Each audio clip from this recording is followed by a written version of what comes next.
City back in the Premier League, beating Manchester United in Michael first game of his first full season in charge. We're going to have a look at some figures and some tactics in a moment, but overall, to the naked eye, Gary, why did Hull win that game?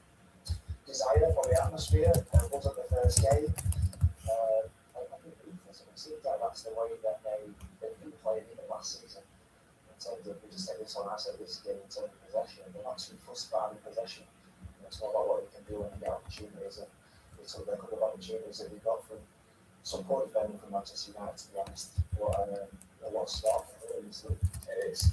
Manchester United 72% possession, 21 shots, Michael, 6 corners, 40 touches in the box. But even in the second half, rarely tracked. Why? Yeah, absolutely. Well, if you cover the 2-0, just look at the stats, you'd be expecting a Manchester United win from this game. But as Gary touched on, this is the way they do it. They did it all last season in the Championship. They're always well on possession.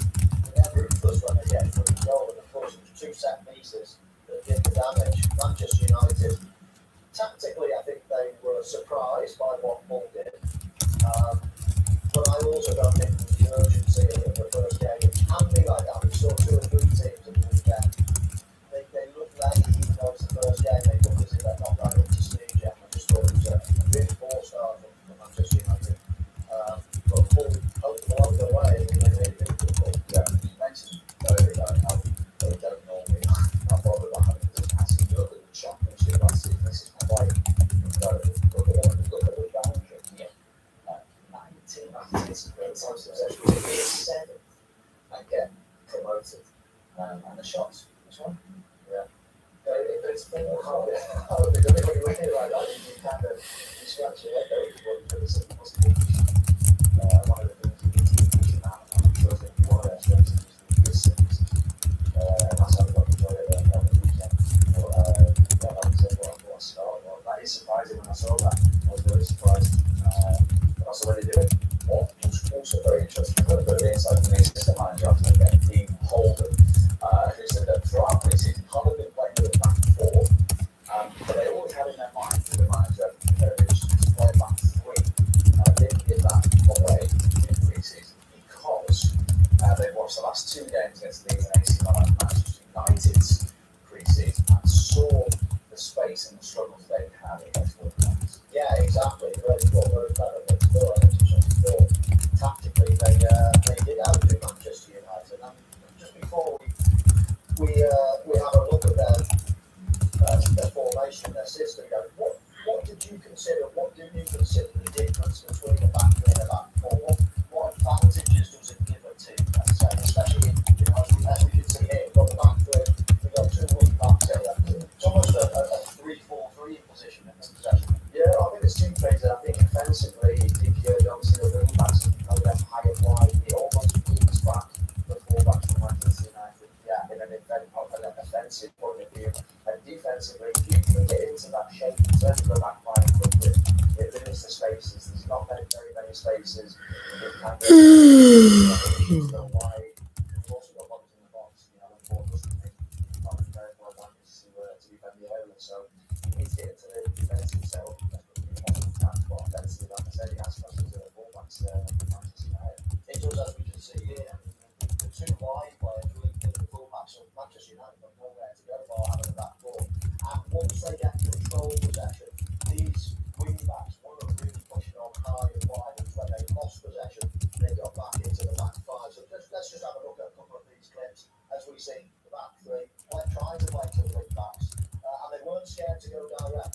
And once they got possession as well, out wide, these wing backs, as we can see in possession here, out wide, and they cross the ball at every single opportunity. You see how quickly they look back from this thing, and it really caused Manchester United problems all day.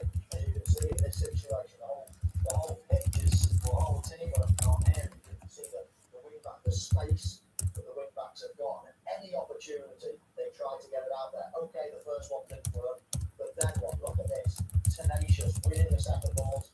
Another opportunity to go out wide, and they do that. That was probably across, but it really went in at the end. So that was when they had the ball. When they didn't have the ball, as Gary said, when you've got numbers back, you can afford to be aggressive as well. This is what we're going to see. Go back to that last bit there. Obviously, the centre his frame, he's able to be aggressive, he's able to be on the front foot wide because he's got his fullback and he's got the other centre back that can keep behind. So they can cover them spaces and allows one of the defenders to go out and be really aggressive, which we've seen now. And of course, when the ball does go wide, they've got all the bodies in the midfield, in the middle of the goal as well to defend any form of crosses. Again, talking about numerical advantage, you know, we're looking at it built from here, 3 feet in the box, covering spaces. The first defenders on the front post brings that away. Obviously, the lack of quality and crossing, but the next cover the area. Yeah, I think from a formation, we can talk about Manchester United on the energy or the ability or whatever, but I think the formation really did confuse and prevent Manchester United from doing what we see here again. When they get the ball, they don't have much possession, but when they get it, they're very, very direct, counter-attacking, set pieces, and making it life difficult for Manchester United. I think what they did very well as well is, so I say in that shape of the back five, it's obviously a very defensive shape. Once you win the ball over from forwards, and that's exactly what we'll do. You see that time and time again, even on that last break, then you win the ball, and it's about upgrade to break forwards, to drive forwards, to make the box. But McBurney was a handful in the game.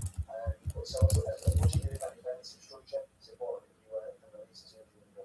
You mentioned the set pieces then on the 2 goals. If you were in the United back 4, what would you think looking back at these?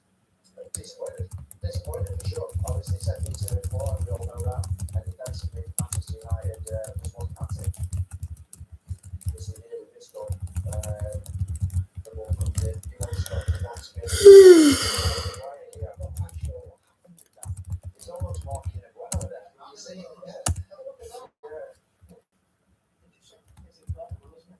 It's almost like he thinks it's his own, it's about his competition rival.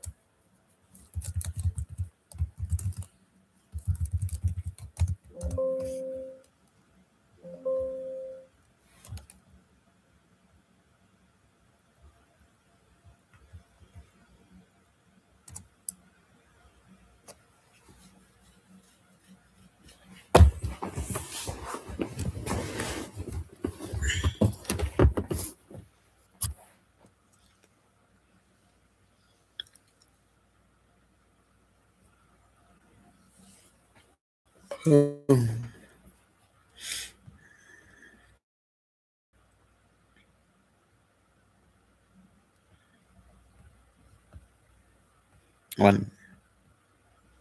Can I pause this?